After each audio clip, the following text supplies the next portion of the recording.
anak-anak, bagaimana kabar hari ini? Semoga kita semua senantiasa sehat dan berbahagia. Pada video pembelajaran kali ini, kita akan membahas tentang jalan Bodhisattva sebagai hak dan kewajiban umat Buddha. Tujuan pembelajaran dari materi ini adalah siswa diharapkan dapat memahami penerapan jalan Bodhisattva sebagai hak dan kewajiban dalam moralnya.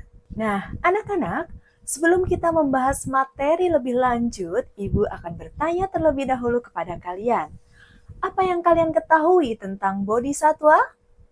Lalu, bagaimana cara Bodhisattva mencapai penerangan sempurna? Mari kita cari tahu jawabannya bersama saya, Ibu Ririn Ernawati. Namo Buddhaya. Bodhisattva atau calon Buddha adalah makhluk yang bercita-cita untuk menjadi Buddha. Sebelum menjadi Buddha, Bodhisattva harus terlahir di alam manusia untuk menyempurnakan sifat-sifat luhurnya, serta menolong makhluk lain yang menderita. Dalam tradisi Theravada, jalan untuk mencapai penerangan sempurna adalah jalan mulia berunsur 8 atau Arya Attamika Magga. Seseorang harus mensucikan hati dan pikirannya dengan melaksanakan meditasi untuk mencapai pembebasan atau nibbana. Hal ini juga disebut sebagai jalan arahat. Dalam tradisi Mahayana, jalan Bodhisattva adalah dengan menolong makhluk-makhluk lain yang menderita. Upaya ini dapat kita contoh karena pada dasarnya semua manusia memiliki kesempatan untuk menyempurnakan sifat-sifat luhur atau paramitanya. Ciri-ciri manusia bodhisattva adalah dia yang penuh dengan cinta kasih dan welas asih.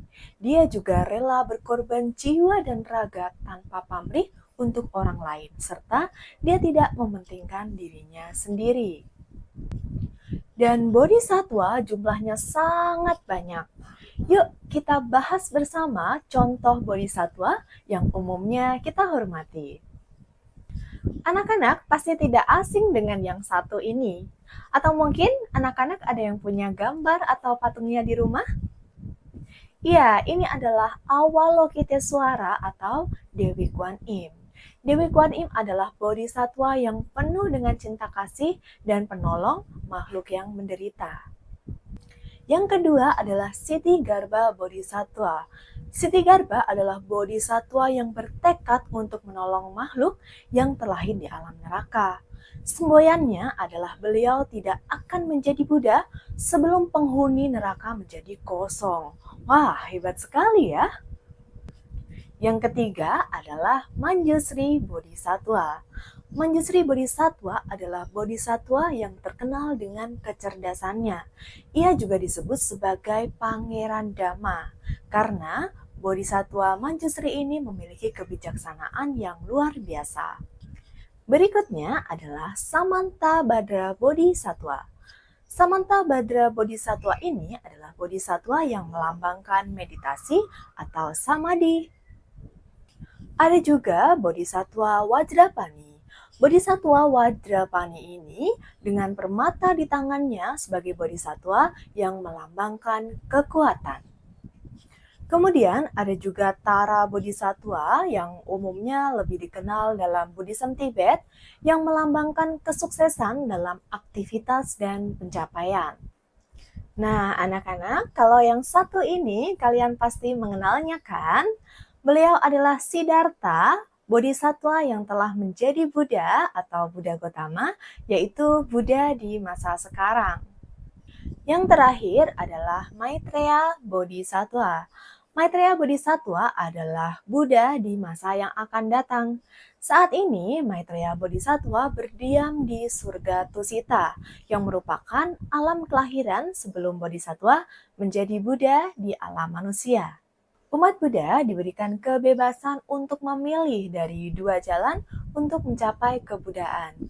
Apakah itu jalan arahat ataupun jalan bodhisattva, kedua jalan ini merupakan jalan yang luhur sehingga kita sebagai umat Buddha dapat memilih dan menyesuaikan dengan potensi masing-masing. Umat Buddha yang memilih jalan arahat hendaknya menghormati juga yang memilih jalan bodhisattva.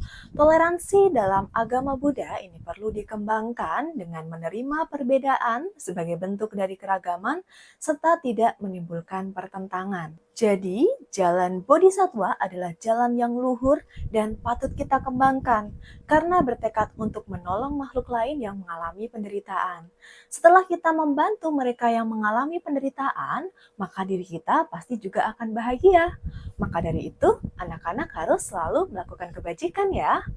Nah, anak-anak, sampai sini apakah kalian bisa memahami materi ini dengan baik? Jika belum, kalian dapat membaca materi yang berada di dalam LMS ataupun menonton kembali video ini. Dan jangan lupa untuk mengerjakan kuis-kuis yang ada di portal belajarbuddha.id ya. Jangan lupa untuk selalu berbuat kebajikan. Semoga kita semua selalu berbahagia. Sabe sata bawantu sukitata. Sadu, sadu, sadu. Namo Buddhaya.